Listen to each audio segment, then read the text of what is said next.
Assalamu alaikum dear students. I am Dr. Mohammad Mazharul Islam, Associate Professor of Community Medicine, Bashundhara Ad-din Medical College.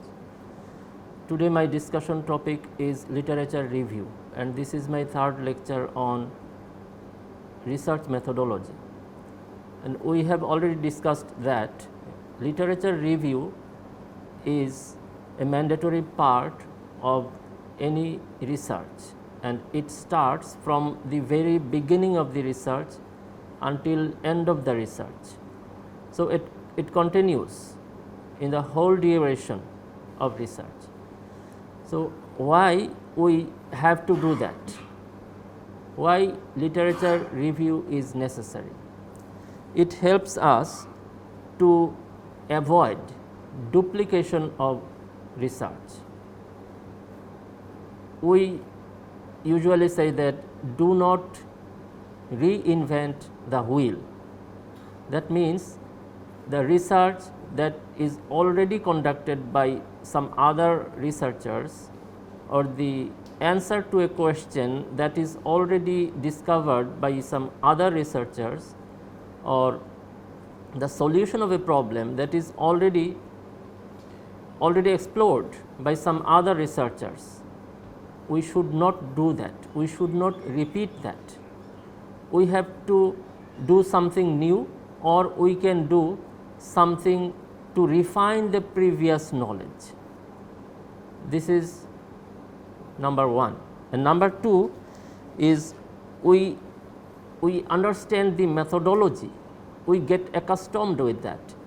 And what are the methodology they used in their research regarding this type of topic?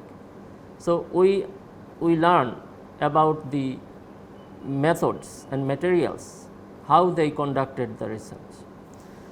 And next one is justification of any research we can understand by reviewing literatures.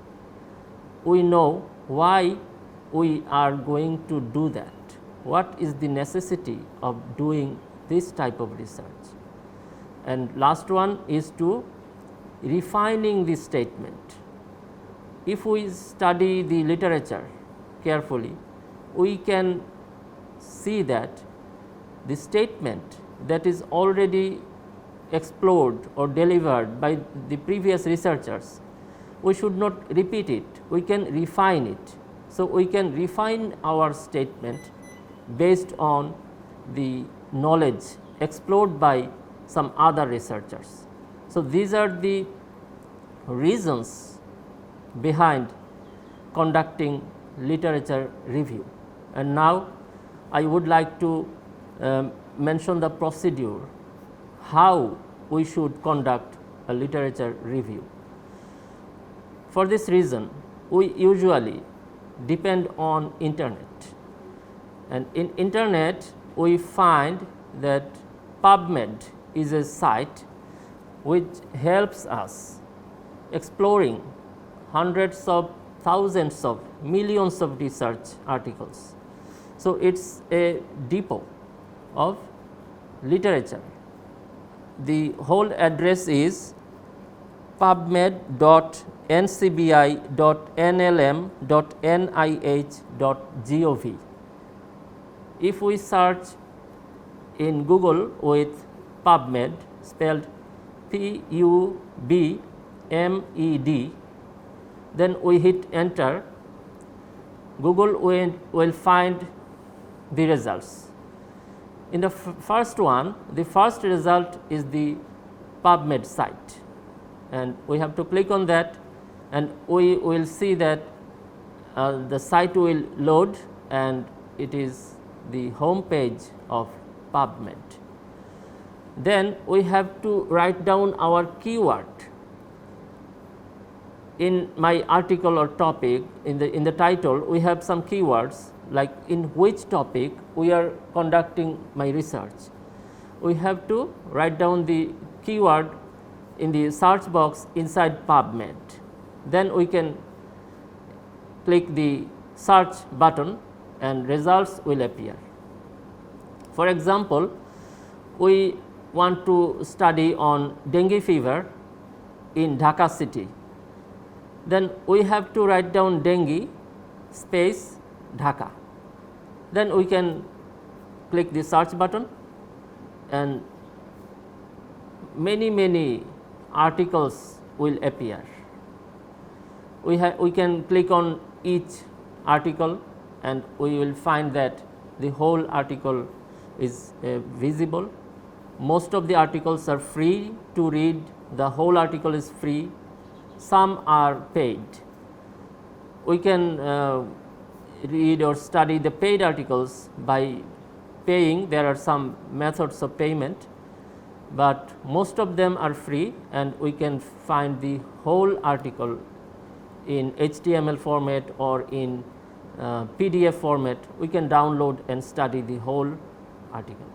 So, we shall find out what are the articles we must study by reading the titles and name of the journals and publication year and months. So, from the list of the result, we can select what we should include in our study and what are the articles we should study seriously.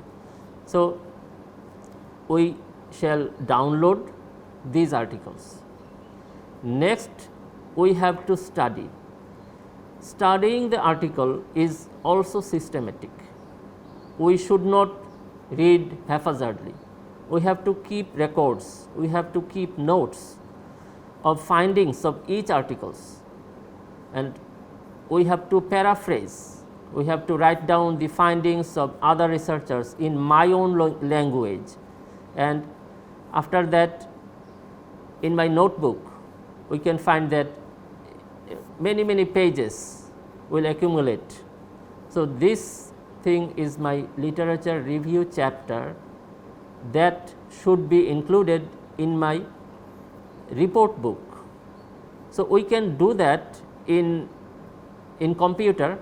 We can copy and paste in another file, then we have to paraphrase the statement in my language, and we have to keep record of the reference. So, we can use these reference points as my reference note in the reference chapter. So, we have to study all the articles systematically and in an arranged manner and regulated manner, so that we should not mix up all these articles, because we have to study lots of articles to understand regarding my research topic. So, this is in short about literature review, and it is delivered for the third year students. So, it is very short and delivered in an easy way. I hope my students will be helped by this lecture. Thank you. Assalamu alaikum.